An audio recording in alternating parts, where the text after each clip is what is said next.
Bismillahirrahmanirrahim. Lecture number 4. In this lecture, we will cover the following topics: the nature of decision, liquidity and solvency, and fundamental qualitative characteristics. सबसे पहले हम बात करते हैं the nature of decision पे, जो primary user होते हैं। ठीक है, सबसे पहले बात करते हैं कि ये जो प्राइमरी यूज़र होते हैं इनको फाइनेंशियल स्टेटमेंट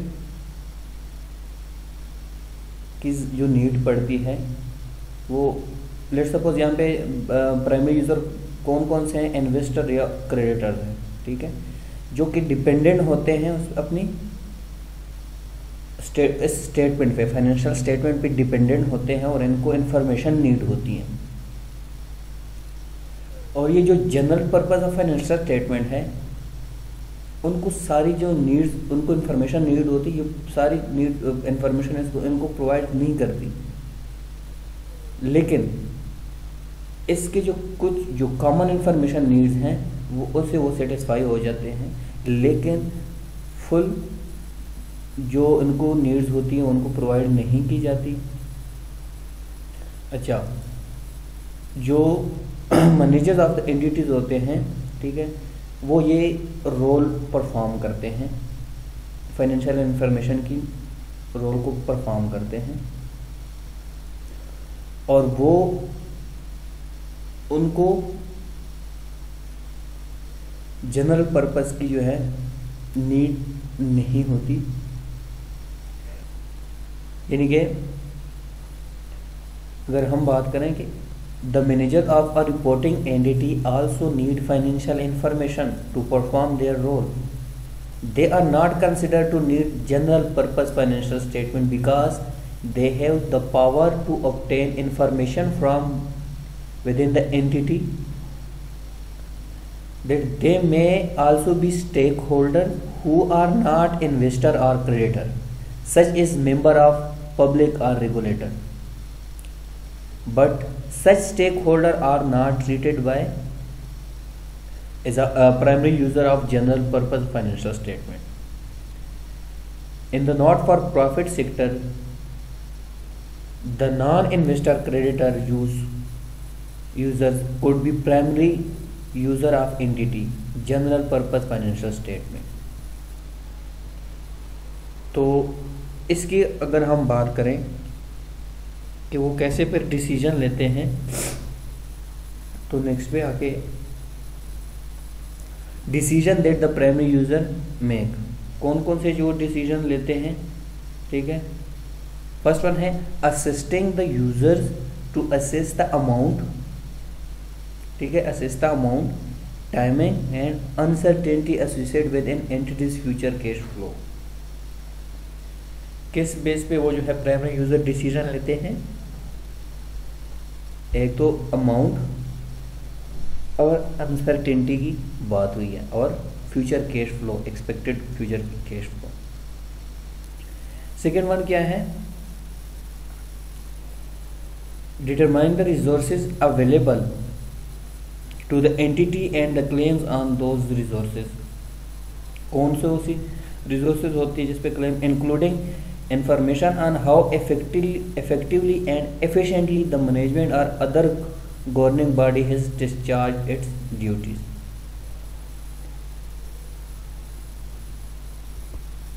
और अब इसकी बात करते हैं एंटिटी, लिक्विडिटी एंड सॉल्वेंसी की। इसको देखिए, सबसे पहले रीड करते हैं। Different types of economic resources affect a user assessment of the reporting entity's prospects for future cash flows differently. Some future cash flows result directly from existing economic resources such as accounts receivable. Other cash flow result from using several resources in combination to produce and market goods and services to customers। ये जो है इसका मतलब है how general purpose financial statement should also provide useful information about the changes in entity economic resources and claims on those resources. Such changes could arise from the entity operation or from other events, such as contribution by owners or changes in the market value of the entity resources. If user to be able to assess future cash flows appropriately, they need to be able to distinguish those, क्या distinguish कर सकते हैं, those changes that are due to the entity's financial performance. कौन कौन से? Specially the use of accrual accounting. तो इसके आगे हम बात करते हैं, ठीक है, कि जनरल पर्पस फाइनेंशियल स्टेटमेंट जो है ये इंफॉर्मेशन तो प्रोवाइड करती हैं कि इकोनॉमिक रिसोर्सेज में क्या क्या चेंजेस आए हैं, ठीक है, और इन रिसोर्सेज का क्लेम क्या है, और उनकी जो ऑनर्स की कंट्रीब्यूशन होती है चेंजेस की, और उसकी मार्केट वैल्यू जो है वो भी उसकी चेंज हो जाती है, ठीक है। और इसी वजह से जो है लिक्विडिटी और सॉल्वेंसी से वो क्या करते हैं, फ्यूचर कैश फ्लो को expected future cash flow prepare करते हैं। और फाइनेंशियल परफॉर्मेंस, ख़ासतौर पर कौन सी फाइनेंशियल परफॉर्मेंस की बात हो रही है यहाँ पे, अक्रूअल अकाउंटिंग की। अब अगर हम आगे चलते हैं, बात करते हैं एक और जो रूल है उसके बारे में, फाइनेंशियल परफॉर्मेंस की अगर बात करें कि it indicates the extent to which the reporting entity has increase its available economic resources and thus its capacity for generating net cash flows through its operating rather than by obtaining additional resources directly from investor and creditors. इसकी बात ये हुई कि जितनी भी information है इन changes के बारे में कैश फ्लो के दरमियान ड्यूरिंग अ पीरियड, वो उससे जो यूज़र है वो ये अंडरस्टैंड करते हैं कि एंटिटीज़ की ऑपरेटिंग, फाइनेंसिंग और इन्वेस्टिंग एक्टिविटीज़ जो है उनकी लिक्विडिटी और सॉल्वेंसी भी कितना करती है, डिपेंड करती है। अच्छा, ये जो फ्रेमवर्क 2016 की हमने बात की थी, as predicted on the assumption that an entity is a going concern. तो पहले ये तो अकाउंटिंग प्रिंसिपल में भी आता है कि गोइंग कंसर्न के बारे में हमने बात की थी और हम पढ़ भी चुके हैं गोइंग कंसर्न क्या है। Is this has implication for the reminder of the framework. Let's suppose the decision that would be made by the user are likely to be very different for the companies that are expected to continue in operation compared to those that about owner. अब देखो, जो user जो decision लेते हैं जाहिरी बात है वो different होंगे किससे, ओनर से, जो मैनेजर्स होते हैं, ठीक है। तो कुछ केसेस में जो यूज़र्स होते हैं वो एक्सपेक्टेड कैश फ्लो जो है या एक्सपेक्टेड जो कैश फ्लो है वो गलत भी बना सकते हैं, ठीक है। तो इस वजह से जो ऑनर्स की जो फाइनेंशियल इंफॉर्मेशन होती है वो तो उन तक होती है, वो उसके बेस पे जो है फाइनेंशियल इंफॉर्मेशन या फाइनेंशियल स्टेटमेंट प्रिपेयर करते हैं कि यूज़र जो है वो उसमें इन्वेस्ट करे, ठीक है, ये जो शेयर होल्डर है वो इन्वेस्ट करें और अपनी पोजीशनिंग को जो है वो सस्टेन रख सकें।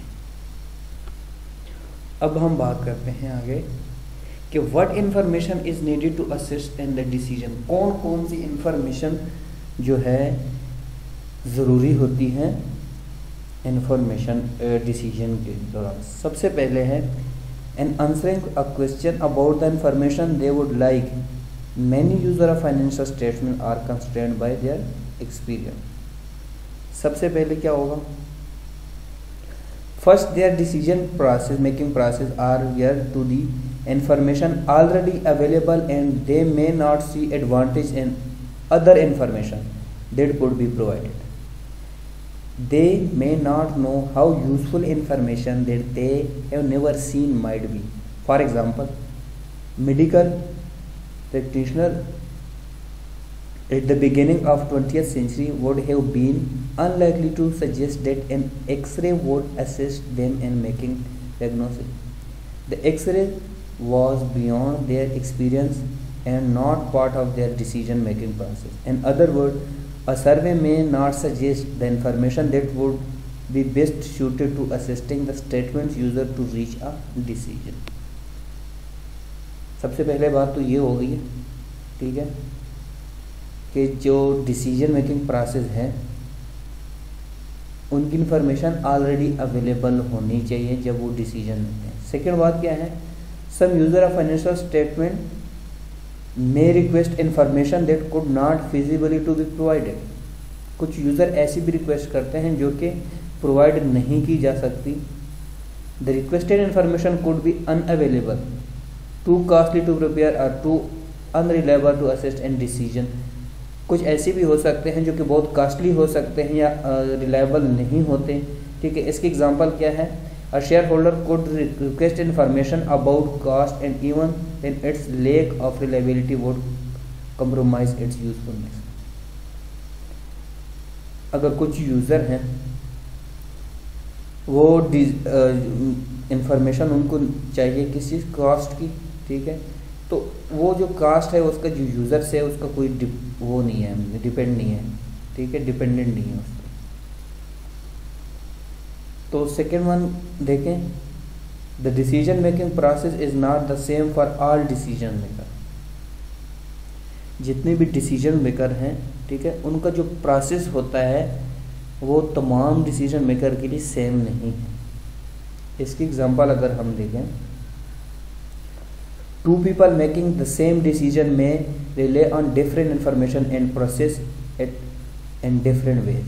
Suppose that two people A and B are deciding whether to buy car X or car Y, ठीक है, कि कार X को खरीदें या कार Y को. Person A may place most emphasis on appearance and performance and choose car X. अगर वो उसकी परफॉर्मेंस को देखे, अपीयरेंस को देखे, तो पर्सन ए जो है वो कार X को जो है वो क्या करेगा, एम्फिसाइज करेगा. और person B on the other hand may consider safety, economic and comfort is the most important factor in choose car why. और जो पर्सन बी है वो कार वाई को जो है क्या करेगा, वो कार वाई को सिलेक्ट करेगा, ठीक है. इसका मतलब ये है कि जो दोनों पर्सन हैं डिसीजन मेकिंग में, ये दोनों की डिफरेंट हो सकते हैं, ठीक है. If everyone placed the same emphasis on the same information and processed it in the same way, then everyone would be the same making a model for car. अगर एक ही गाड़ी है, एक ही कार है, ठीक है, और उनमें सब में जो है उनकी लुक एक, अपीयरेंस एक जैसी है और परफॉर्मेंस एक जैसी है, तो सब के सब वही एक ही कार है तो वही लेंगे. लेकिन अगर अब कार की जो है कैटेगरीज डिफरेंस हो गई तो हर किसी के जो है क्या होगा, डिसीजन भी चेंज होंगे, ठीक है. अब हम बात करते हैं आगे.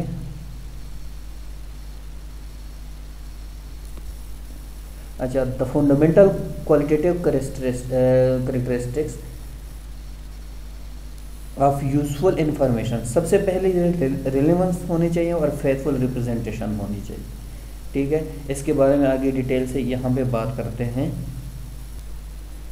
अच्छा, सबसे पहले बात है रिलेवेंस की, कि जो फाइनेंशियल इंफॉर्मेशन की, फाइनेंशियल स्टेटमेंट की जो इंफॉर्मेशन होगी वो रिलेवेंट होनी चाहिए, जो कि अगर हर जो यूज़र हैं वो डिसीजन ले सकें अगर वो उससे फाइनेंशियल स्टेटमेंट के उस एंटिटी से रिलेवेंट है, ठीक है, और एक्यूरेट है, ठीक है. सबसे पहले उसके लिए कंडीशन ये है कि वो रिलेवेंट होने चाहिए, ठीक है. जैसे कि इसको देखें, relevant financial information is capable of making a difference in the decision made by user. Information may be capable of making a difference in a decision even if some user choose not to take advantage of it or already aware of it from other sources. Relevance की अगर बात करें, relevance is obviously a quality that useful financial information should have. अगर relevant information हो, ठीक है, तो जो यूज़र हैं वो डिसीजन लेंगे, ट्रू अच्छे डिसीजन लेंगे, तो जो हम फ्रेमवर्क है, the framework specifies predictive and confirmatory role is the principle ingredient of relevance. अच्छा, इसके बारे में हम बात करेंगे। सेकेंड वन है फेथफुल रिप्रेजेंटेशन। अच्छा, फेथफुल रिप्रेजेंटेशन की जो है यहाँ पे 3 करेक्टरिस्टिक है, ठीक है। कौन कौन से हैं इसके बारे में बात करते हैं। द फर्स्ट करेक्टरिस्टिक कौन से हैं, complete depiction of that item. क्या होनी चाहिए, सबसे पहले देखें फेथफुल रिप्रेजेंटेशन में क्या होता है। अब